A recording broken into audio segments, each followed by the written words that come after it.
G'day legends, I hope you're having a fantastic day and so far a great weekend. I hope wherever you are it is warmer than it is here in South Australia. Sadly, Australia didn't have a win overnight in the soccer, but a fantastic game against Egypt. Of course, legends, as always, we do have a lot to go over, both tactical, strategic and politics. So we're going to look at some strikes, downing of a helicopter, some change in tactics as things are always in constant flux and constant evolution. We need to look at the maps. Of course, the maps aren't clear, but we need to look where there are soldiers popping up and flags popping up and talk about if that's 17 kilometres behind the line. If you're new to the channel, I'm a former infantryman. That is a hell of a long way to move in a drone-saturated environment. Likely there are positions on the way up there. There appears to be a bit of a capture the flag going on at the moment with pretty high stakes, being that it is a war in Kobani. Russians put up a flag, Ukrainians put up a flag, prisoners of war. We'll look at all of this. The Russian Ministry of Defense, they have said that Kostiantynivka has come under Russian control. Again, they very often say very early that areas are under control, but I'll show you some geolocations today. We need to look then at that Kramatorsk-Sloviansk agglomeration and see that things are really heading south there. Well, more, they're heading west, and that is not good for the movement of Russian forces onto these areas with fields between and high ground. We need to talk about Belarus, China, Russia, how that relationship is growing and how Lukashenko reacted to Zelensky's comments with flying to Moscow, then flying to Beijing. We need to talk about the bombing attack that happened in the safe tax haven of Monaco and that there is an international arrest warrant out for a Ukrainian national. Was this a professional hit? Was it a mafia crime hit? And then we need to look at the unbelievable cost of Nord Stream, and that a Ukrainian former special operations member has been arrested, and look at the actual impact of this. So legends, today's video is probably going to be long. I apologize for that, but there's just so much I need to catch up on, things that I've been putting off for a couple of days, but time is of the essence. We need to update this. So of course we're seeing a lot of strikes. We're seeing then offensive and defensive weapons evolving sometimes at different rates. Of course, one of the things we are seeing is more AI on these mid and long range systems, and we're seeing the return of dazzle camouflage. Of course, dazzle camouflage is to trick your eye optically. You'll see this on then Great War warships. We'll see it on Range Rover, say, prototype vehicles, and now you're seeing it on a Ukrainian locomotive here. You'll also see it on some Russian trucks, and this is to trick the optical targeting of mid and long range drones because it's hard for your eye or for a camera to actually make up the shape of that vehicle. It's one of the biggest things in actual just camouflage isn't really color, it's more breaking up shape. But we have seen that over time, but we will start seeing more and more of this. Okay, so there's been a lot of strikes, and we have had a Kar-52, a Russian attack helicopter, shot down. Both pilots attempted to eject. I believe one ejected successfully, and I believe one had a fault in the ejection seat and crashed and died with the helicopter. We had seen more use of these recently due to seeing more LMUR guided rockets from these aircraft. Of course, if you're wondering how an ejection works in this, well, the twin rotors on top here, they blow off and then you out the top. You don't try and just time it. Right, so let's have a look at this. We have had yesterday and then today more HIMARS around Belgorod city. So yesterday we had several HIMARS against an electrical substation and a thermal plant, and then today once again we've had at least 25 rockets in this attack. So there must have been a new delivery of HIMARS. I'd forgot that actually existed in this. It seems like it's so drips and drabs for when Ukraine has these to fire, and hitting substation, again, thermal power plants, again, electrical substation, and there's power outages around Belgorod. Of course, if you're wondering, we have Belgorod up here, just above Vovchansk and to the east of where Sumy is. And Sumy is where we need to talk about next, because Russia's really increasing its long-range FABs, whether it is in Zaporizhia, like we see this.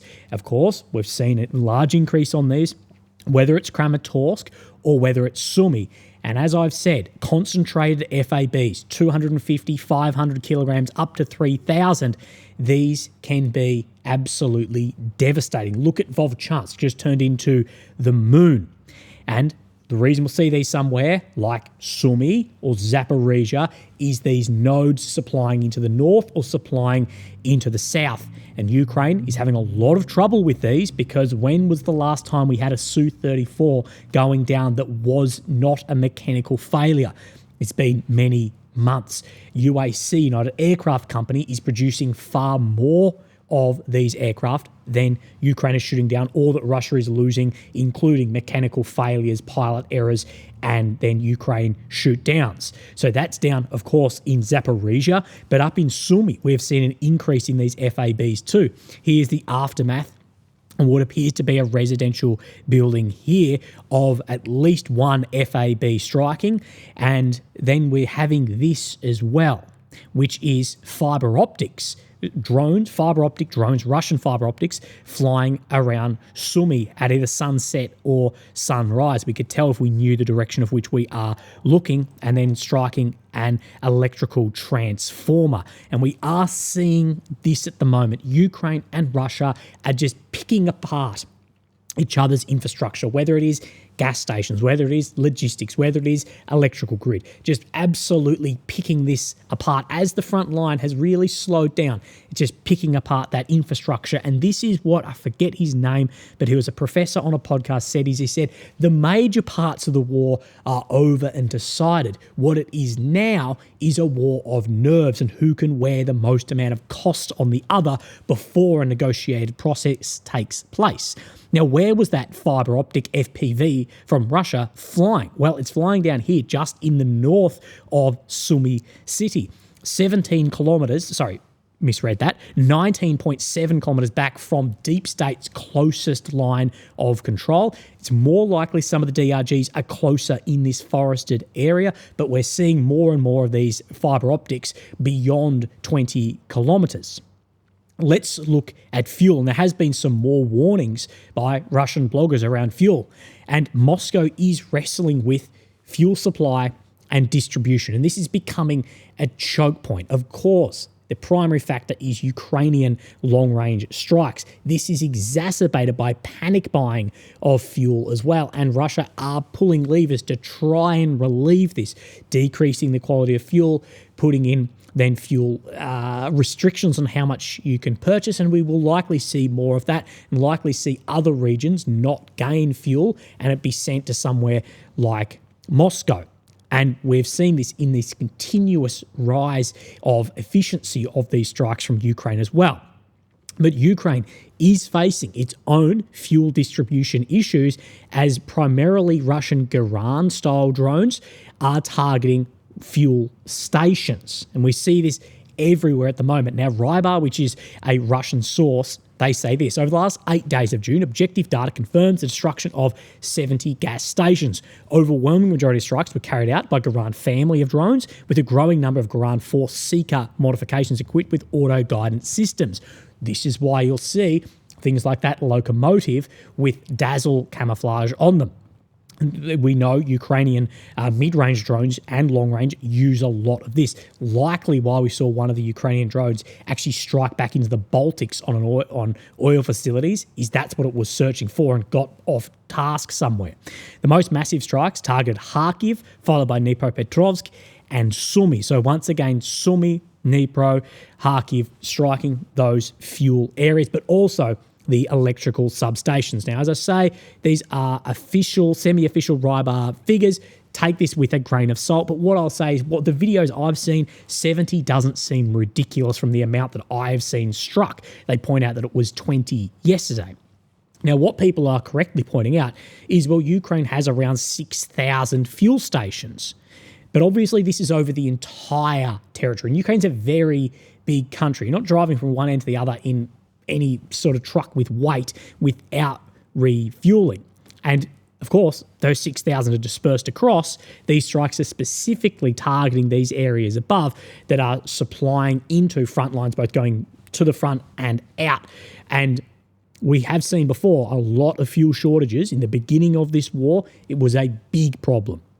ZAP and Dnipro were basically out of fuel, and when you could get it, it was a 10 or 20 litre limit. Similar 20, 30 litre limits we're seeing at fuel stations in Russia. We've seen that in Ukraine, and we're seeing this strike systematically targeting all these fuel stations, and this isn't going anywhere for the time being. What the future may be is just picking apart of this infrastructure, and Ukraine and Russia are going to have to adapt to this new norm.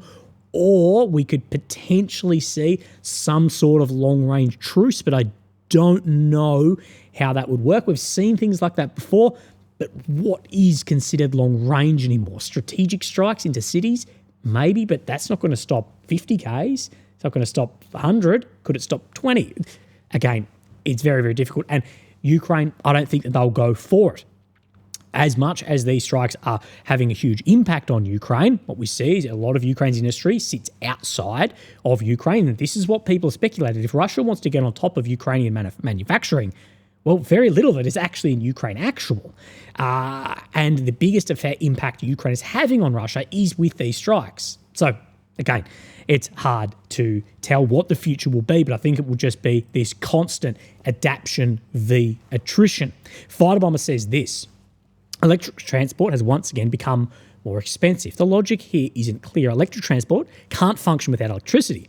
If there's no power grid, it can only be charged with generators, most of which are either gasoline-powered or diesel-powered for citizens in the first place. This is why China is building and has built the largest renewable sector on the earth, with the largest amount of EVs, batteries. All of this is not only a sense of, renewable energy, but it's strategic energy independence.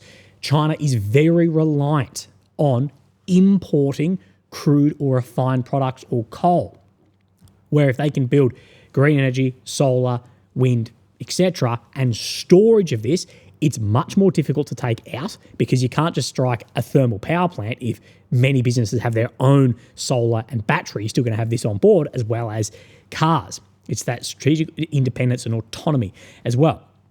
And he speaks about, though, that there are real problems here. In theory, diesel will be the last to run out. After all, diesel is the main fuel of war. And we haven't heard much about then diesel shortages in the military yet. For everyday citizens, yes, military, they will have priority of this, and a lot of those big military trucks can probably use a much lower quality of diesel than your new Porsche diesel shitbox four-wheel drive. In theory, once we reach a certain level of difficulty with fuel, we could, in a couple of hours or maybe days, bring the entire planet or parts of it to similar or even a worse state. For fuel to stop in, say, fraternal Turkey or free Germany or bonus of all of Europe, it would take just one little mishap. He says, therefore, Western leaders should very closely monitor the quality of standard of living in Russia and not to miss the moment when it reaches a point of no return. So the threat here is we have shortages. We can read between the lines and say that there are shortages growing. And what will Russia's response here be? Will it be to cope with those shortages or make an impact on other states as a threat here? So be careful of what you're doing. Now, how large is Russia's crude oil refined industry? Well, it is massive. It's hundreds of billions. It's hundreds of billions of dollars. It's 10 to 12% of global crude, around 6% of global refined product. But we need to look at the states who are buying this. It's around 20% of China's total crude imports. India, this fluctuates a lot, but a low this year has been around 21.2%, which is a shitload, with the high of over 54%. And remember, that's crude into these countries, and then somewhere like Germany or Australia will buy the refined product from these countries and saying, we're not doing trade with Russia, even if the element here begun over there, but no, this person has refined it. So yeah, Russia can have a huge impact on global oil markets, as we've seen that Iran has. And could we see that as the way Russia try and pull levers to try and stop Ukraine's attacks? We know Ukraine is very reliant, or if not completely reliant, on US communication systems, ISR systems to carry out these strikes. Right, let's have a look at the maps. And this is where things get a bit difficult to read. So, of course, here is Ukraine's centre, the capital of Kyiv. Red areas occupies since 22, purple since 2014, and the grey zone, well, this used to be a contested zone, but now it should become more of an infiltration zone as the war has changed, as drones have got more effective and longer range. And what I showed you 2 days ago was Russian infiltrators into Pokrovsky, more specifically in Alexandrivka, which is on the southern side of Pokrovsky. And what we said at the time was, yeah, okay, infiltrators get in these areas.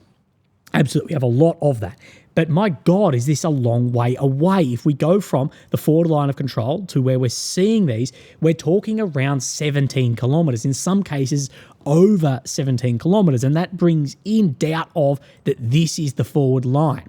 It may be the most stable area, but highly likely there are positions of both Ukraine and Russia that may interlap in here, because moving 17 kilometres through a drone-saturated, open-fielded environment by foot, well, you know what I'd think about that as a former infantryman. And again, it brings into doubt around the claims that Ukraine has recovered completely and holds areas like Verbove or Yerivka around this sector. But again, it's just fucking unclear what exactly is going on. So let's look at this slide that I made up here. So the other day we had 2 sets of flags going up more, sorry, it's up in my eye, on the western side. Here it's all through Alexandrivka area, up just beyond 17 kilometres. Now, it's too early to tell if this is control or even any consolidation, but this is a huge distance for infantry. There's likely multiple overlapping positions, and I believe if you've got infiltration, and then again, this needs to be shown as some level of grey, because you need to move forces to get on top of those infiltrators. So we have these flags at these time brackets here on this piece of footage. So the first one, again, this is where Crimea Caprice has problems in their mapping. Why we don't use it is it just shows that is now under control when it's likely just an infiltration zone. We come up to the ones at around 128, and the rest of this footage too, you'll see multiple then flags going up. Again, I can't tell from the footage if this is the same team or multiple teams, but we are seeing more and more of that. And we're seeing many try to disregard this as just nothing psychological operation. Now, is there a part that's psychological? Yes. Is there a part that does have tactical effectiveness? Yes, because you need to move forces into the area, you need to move resources into the area. And as I said yesterday, what sits 17 kilometres behind the line of control? Frontline logistics, stabilisation points, artillery guns sit there, short-range drone teams who aren't expecting troops to pop up there. So it's not nothing, okay? And it can create panic. So we still need to see that this is part of what is going on. Now, Guliopole. This is where we have the game of capture the flag seemingly going on. Guliopole, Verkhnya Tersa, Kopani.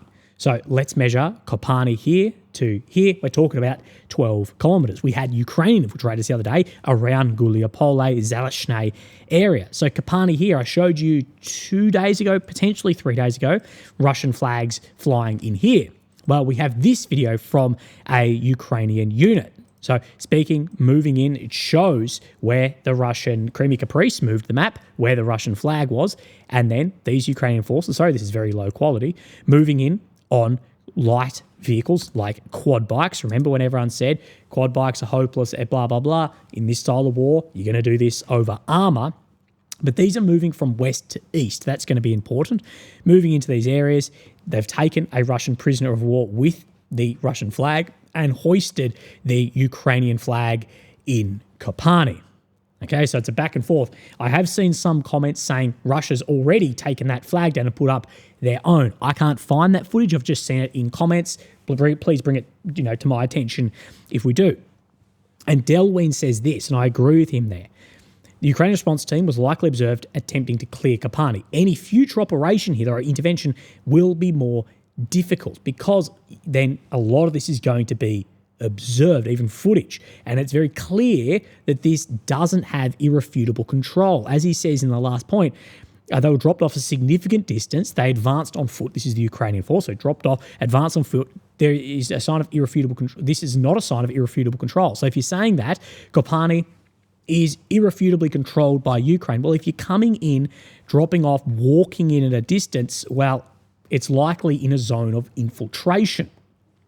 He says a few things about the footage. It took a couple of days to react, meaning the reaction force is located away from the settlement, as well as the Ukrainians are aware that the Russians will be monitoring this. And this is one part of infiltrators, well, if there's an infiltrator here 17 kilometres or 12 kilometres behind the line, you're not just going to leave that team there because quickly it could actually lead to consolidation. You need to mobilise forces to get on top of that.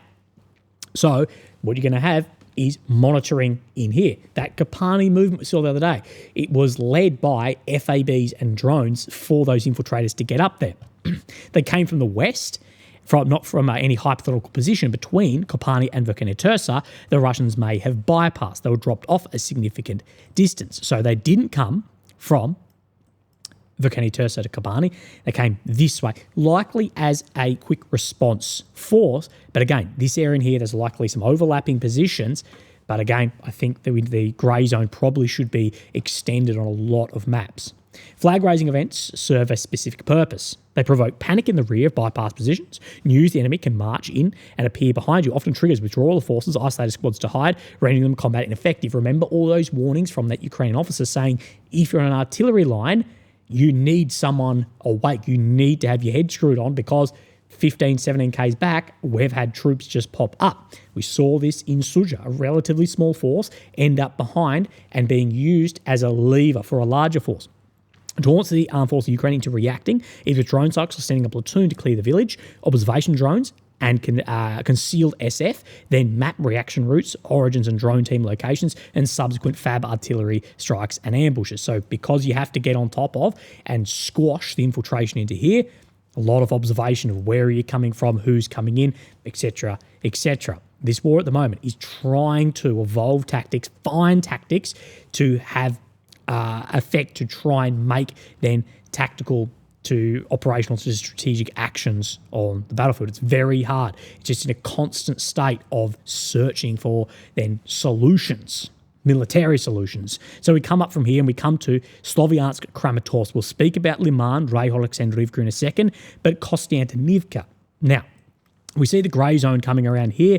Again, I don't have a map update on this, but I do have a couple of geolocations. So we have these Russian forces here with unit flag and their flag. We've got multiple coming up here. We've seen that there has been some officials say, excuse me, that this is now under control. I don't believe it's under firm control, but I believe the majority of it is under Russian control. We've actually got flags going up all over here today. I believe there'll be a lot more geolocations tomorrow.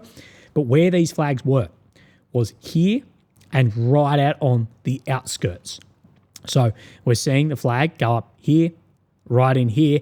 And remember that unlike infiltrations on lesser hot parts of the line, you're far more unlikely to be able to make it through a city with street fighting like this up into here and raise a flag than move through some fields out in a direction that is far less tempo, not a complete saturation of resources and forces. So keep an eye on that. But as we said the other day, it's being treated as if it's gone. The problem's going to be when this moves up, the delivery of systems onto Druskivka, Kramatorsk, and Sloviansk. What fighting in these would massively change the nature of the war. But as this front line, which is the priority line at the moment, as this moves up on these fortress cities, the kilometre squares gained and lost will likely really shrink to very small numbers, but more important numbers when something is gained or lost. Right, Sloviansk. This is a bit of a mess in here. As you can see, this map in here, I question all of this at the moment, so it's difficult to know. But where we need to look at is Orakakivka, Rayholexandrivka, Mykolaiivka, Kryvyi Luka. This sector in here heading right near Sloviansk. Let's just measure the outskirts of Sloviansk to Mykolaiivka. We're talking around 8 kilometers. We saw here those Russian forces clearing a Ukrainian position with the T-62 Satchel. We've seen these tree lines completely decimated by accurate artillery and FABs. I'll show you that now. What we can see, look at where the FAB and artillery is being dropped. These are specifically down the tree lines with less in the field, so we can get some idea of the accuracy. That is the geolocation, which, apologies if I can find myself, is right in here, and that these tree lines are being methodically destroyed. It says a lot about movements into these areas. Well, Thorkill, Hudson Wall Mapping, and a few others, they have spoken about this, and Deep State is at least acknowledging the situation here may be deteriorating. I think there's a small bit of red check on this map today around Kryvyi Luka, but I believe this map here is likely far behind. So let's look at Thorkill. So this is Mykolaiivka. This is that Orakakivka.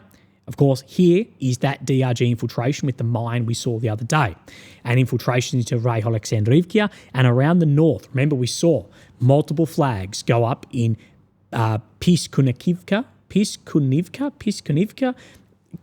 yesterday, and him saying that this has come under Russian occupation out from Kryvyi Luka, and now that there are DRGs heading in the direction of then the thermal power plant area and these dams up here to the north of Mykolaiivka. So we need to look at this, and that this can be deteriorating, these fields, and likely a lot of infiltration and a lot of chaos ensuing here, of course, to the south of Leman, of where the Russians are struggling to get a foothold at all. So this is what Thorkill says about this. The start of the fighting for Mykolaiivka. Every day, the situation on the Soledar defending part of the core, the eastern outskirts of Sloviansk, worsens. See, the 3rd Army captured Piskunivka undercover from airstrikes using glide bombs and began infiltrating the area of Sloviansk thermal power plant towards the eastern outskirts of Mykolaiivka. So moving into these eastern outskirts under artillery, FAB, and drones, which is what we saw in Kopani 2 days ago. Go and watch that video. And we have from this satellite footage just a few kilometres to the south here, well, yeah, this mass striking on these tree lines, this is how you can infiltrate into somewhere like this. Like, look at where they're infiltrating through here. There's not that much arty, but look at the main access routes for the Ukrainian positions in here and then back beyond. Continue. On the right flank, near the Orakakivka area, enemy pressure is also strong. Russian assault groups from the 88th are renewing attempts to break into the village. This is here where we showed that DRG. Attacking from the east from Rayholexandrivka and from the Yurakivka area. The village here is defended by elements of Ukrainian 33rd Assault. And what we can see is attacking from Rayholexandrivka and then further areas to the south and west. We'll talk more about these areas in a second. We'll clear up some of this that might not make sense. The area here for the Ukrainian defence is the 53rd Mech. It looks particularly bad, currently presenting the strength of a collective mechanised battalion. This unit, meritoriously in the defence of Seversk, actually lost its combat readiness several months ago. This unit held Seversk for years and held it incredibly strongly. We even saw Russian commanders saying how good the defence of Seversk was. And then we saw it fall with relative to how important Seversk is, relatively little friction. And he's saying that their movement back into here, their strength has been greatly deteriorated. Okay, so that's what Mr. Thorkill is saying. And what is very obvious here is Russia's goal is to capture Mykolaiivka, Rayholexandrivka, and Orakakivka. This is very, very obvious. Why? Well, there's a lot of problems up in Leman, where Russia's been trying for a very, very long time up here. If they can capture something that looks like this, linking in, remember Bakhmut is just down here, Chasiv Yar, and somewhat capturing something like this, where the DRGs are moving.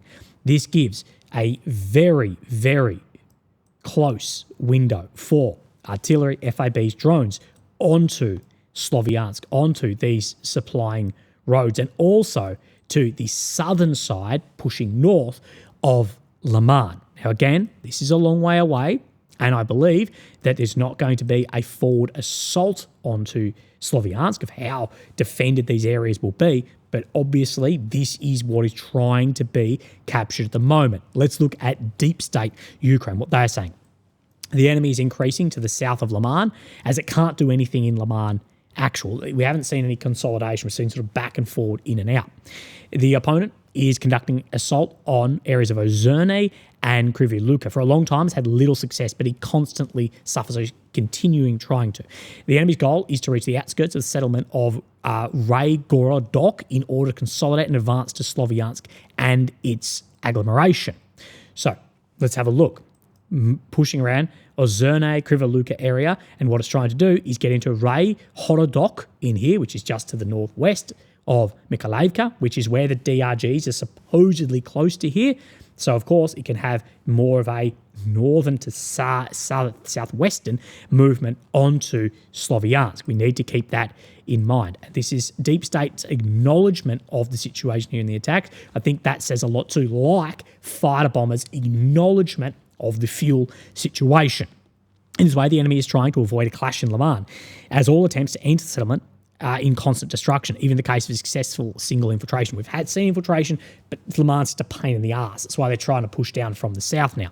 At the same time, the enemy has focused attention on Raygorodok, which is one of the key settlements for advancing towards Sloviansk, and the settlements Mykolaiv, Oksymka, Nikonovka that we've spoken about last at the start of the battle for the city. So this is the start of the battle for Sloviansk and Kramatorsk. Ukrainian military is successfully repelling these attacks and withstanding the pressure, even in the conditions of limited human resource. They say they're holding back this horde. And again, acknowledging limited human resources in here tells us a lot about this 54th that came out of Seversk, and limited resource in here, allocation of resources in other areas maybe to gain more territory. But this is being, I think, a bit ignored and looked over, what is happening here, and it can't be. They say the situation in Yampil remains critical, where Ukrainian military is still trying to hold the settlement. Well, where's Yampil? It's right up in here. So right up in this grey zone, very deep in these areas. We've seen Russian infiltrators into here, again, let's just say this is grey, not red, but that there are Ukrainian units still right up in here.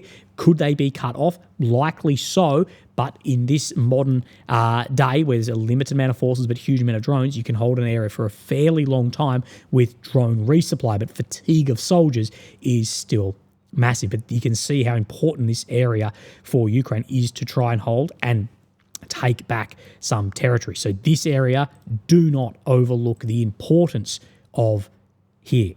Okay, of course, Leman, there's problems in here. We know Russia probably holds just a little bit around this sector. Constant infiltrations. Ukraine's trying to push on Rykadab. Russia's trying to push in the direction of Yorova. We'll get more of an idea on that in time. Right. Let's end the video there. Sorry. My voice is killing me. I'm still a bit sick. We'll talk about Nord Stream with Ukrainians being arrested, Monaco, Ukrainian national being arrested for that bomb, as well as Belarus increased ties with China and Russia. We'll talk about all that tomorrow. Legends, look after yourself. Have a great Saturday night. If you're heading out for a beer, I won't be, but look after yourselves, and I'll speak to you tomorrow. Thank you. Bye-bye.